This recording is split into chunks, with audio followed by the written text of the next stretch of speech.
Good morning, students. Today we will learn about chapter number 11 in your GK book. So, everyone open your GK book. As I am explaining you the chapters, please do write the answers from the video and watch the video carefully. Okay. In this chapter is chapter 11, World of Insects.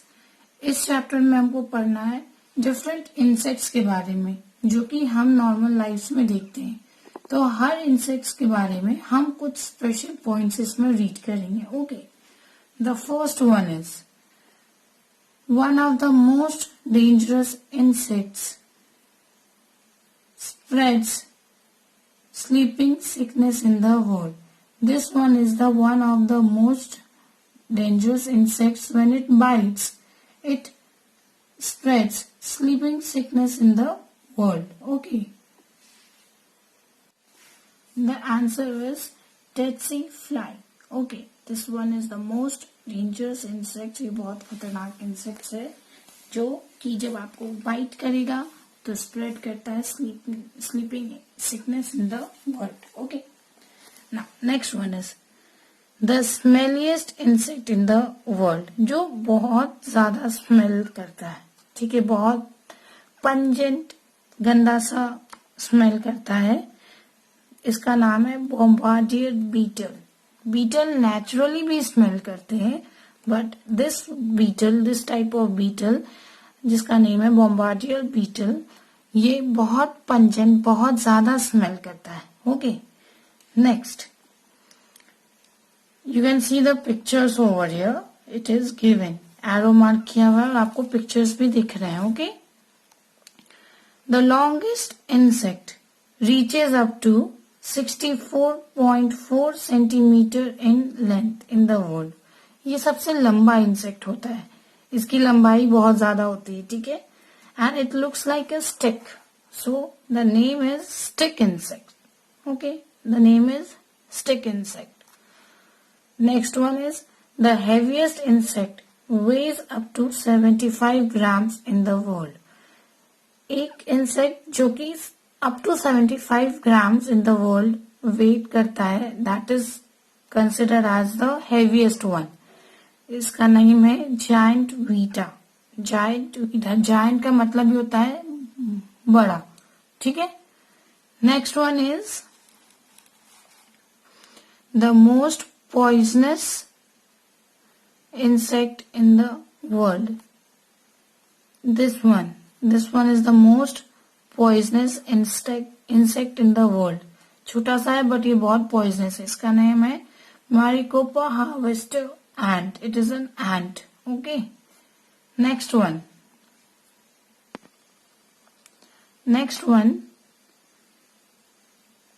the smallest insect only 0.15 millimeter होता है long in the world. इतना छोटा insect होता है ये. इसका नाम है फेरी fly. Okay. This insect, the insect with the shortest lifespan, just 24 hours. मतलब ये सिर्फ 24 hours ही जीता है. This is may fly. हमने यहाँ पे बारिश के मौसम में देखा होगा इस तरह का फ्लाईज उड़ता है. ठीक है. This one is mayfly. Now quiz time. Which one of the following insect beats its wings the fast? The option is b मिर्च. बीच का मतलब होता है पंख फरफराना.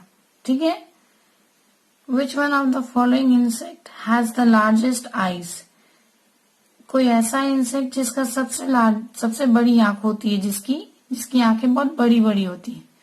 The answer is c dragonfly. So your chapter number 11 ends here.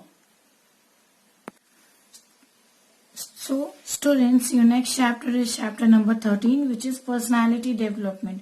Personality development का मतलब होता है हर व्यक्ति के अपनी खुद की पर्सनालिटी का विकास मतलब हम उसमें क्या क्या एड ऑन्स करते हैं. ठीक है. अब ये एड ऑन्स कैसे होते हैं? हमारे आसपास की जो चीजें होती हैं वो सब हमें अफेक्ट करती हैं. हम जिस भी चीज में अपना इंटरेस्ट डेवलप करते हैं, सीखते हैं या फिर पार्टिसिपेट करते हैं, उन सब चीजों से हमको बहुत कुछ सीखने को मिलता है।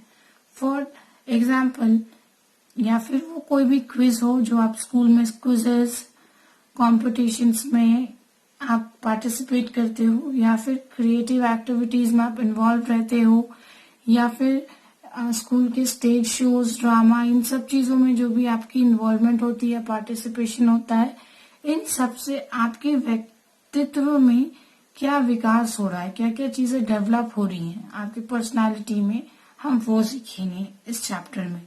सो the first one is c, join NCC और स्काउट इन योर स्कूल। अगर आपके स्कूल में एनसीसी और या फिर स्काउट है तो आप उसको ज्वाइन करें। Participate in sports, the school band and cultural functions. हमें पार्टिसिपेट करना चाहिए sports, school band and cultural functions में। अब इससे हम क्या सीखेंगे? From this you will learn valuable lessons about team work. कि एक टीम वर्क मतलब जब बहुत सारे लोग एक टीम में काम करते हैं तो सब मिलजुल के कैसे एक गोल को अचीव करते थ्रू दीज एक्टिविटीज। तो इससे हम क्या सीखेंगे? Team spirit. टीम स्पिरिट मतलब एक साथ रह के, एक साथ जब रहते हैं, देखो अलग अलग लोग रहते हैं तो अलग अलग थॉट्स रहते हैं, सबके काम करने का तरीका अलग होता है, बट टीम का मतलब होता है जब हम सब साथ में होते हैं तो हमको एक कॉमन गोल को अचीव करना होता है। तो ये टीम वर्क कैसे काम करता है, कैसे आपको हेल्प करता है एक गोल को अचीव करने के लिए।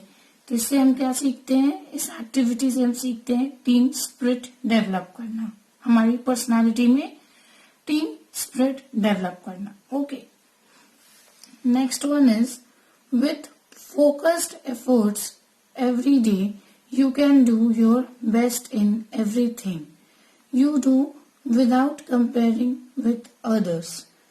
अगर हम किसी चीज में एकदम फोकस्ड रहते हैं, सपोज स्टडीज में अगर हम फोकस्ड हैं, अगर हम गिटार सीख रहे हैं तो हम उसके लिए बहुत फोकस्ड हैं और अपना बेस्ट देते हैं उस चीज में, विदाउट कंपेयरिंग विद अदर्स, बिना किसी से कंपेयर किए हुए, तो हम कौन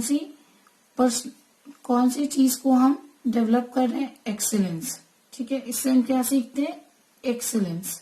okay, third one, you need to learn the power of building and positive habits in life. अब हमको क्या सीखना है? We need to learn the power of building. Power of building का मतलब होता है स्टेप बाय स्टेप एक एक गोल सेट करके कि अब ये करने के बाद हमको नेक्स्ट टास्क ये करना है। तो जब भी हम कोई गोल सेट करते हैं तो उसके लिए हम कुछ सर्टेन स्टेप्स लिखते हैं कि हमको ये कुछ काम करके फिर हमारा जो गोल है, एम है, वो हमको अचीव करना है। ठीक है, तो उसमें हमको पॉजिटिव हैबिट्स लाइफ में सीखने को मिलती हैं इससे। तो इससे हम क्या अपनी पर्सनालिटी को डेवलप करते हैं? नेवर गिव अप, मतलब हम कभी भी हार नहीं मानते हैं अनटिल एंड अनलेस, जब तक हम अपने गोल को अचीव नहीं कर लेते। ठीक है, next one is mistakes and failures are the integral part of life. Integral का मतलब होता है खुद का पार्ट होना, अंदर का अंदरूनी पार्ट। तो मिस्टेक्स और फेलियर से होता है लाइफ का एक हिस्सा है। ठीक है, in spite of doing your best when you make mistake and fail. कभी कभी ऐसा होता है स्टूडेंट्स कि आप कुछ करना चाह रहे हो, आप अपना बेस्ट दे रहे हो उसमें, बट स्टिल यू फेल, या आपसे कभी गलती हो जाती है। ठीक है, तो इसमें हमको क्या करना चाहिए?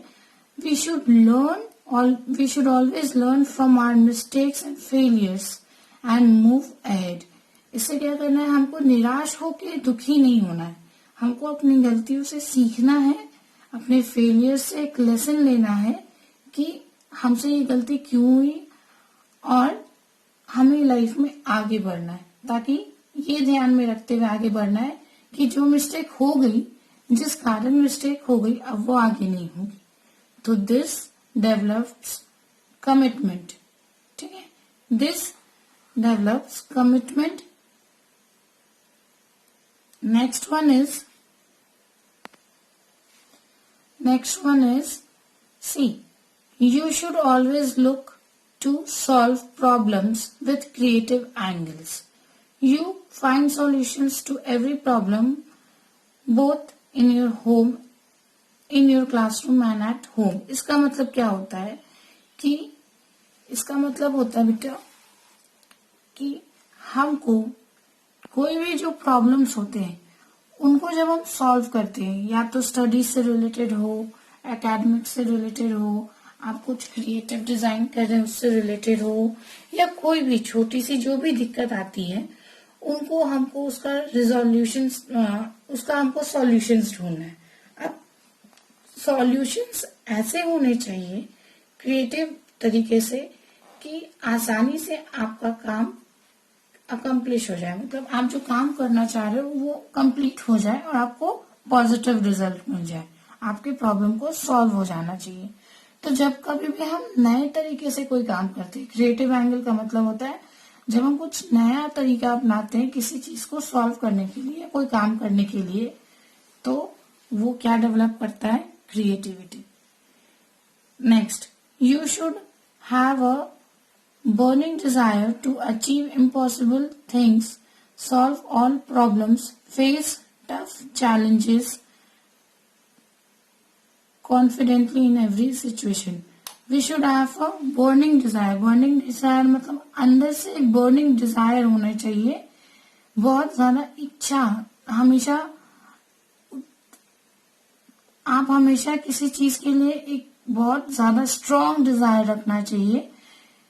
किसी चीज को अचीव करना है, अगर वो इम्पॉसिबल है तो भी हमको उसको कैसे पॉसिबल करके अचीव करना है। मतलब if something is difficult to achieve, हमको हार नहीं माननी है, हमें ये सोचना है कि how we can make it possible to achieve those things. Okay, इससे हमको क्या करना होगा इस अचीव करने के लिए, we have to solve our all problems, जो भी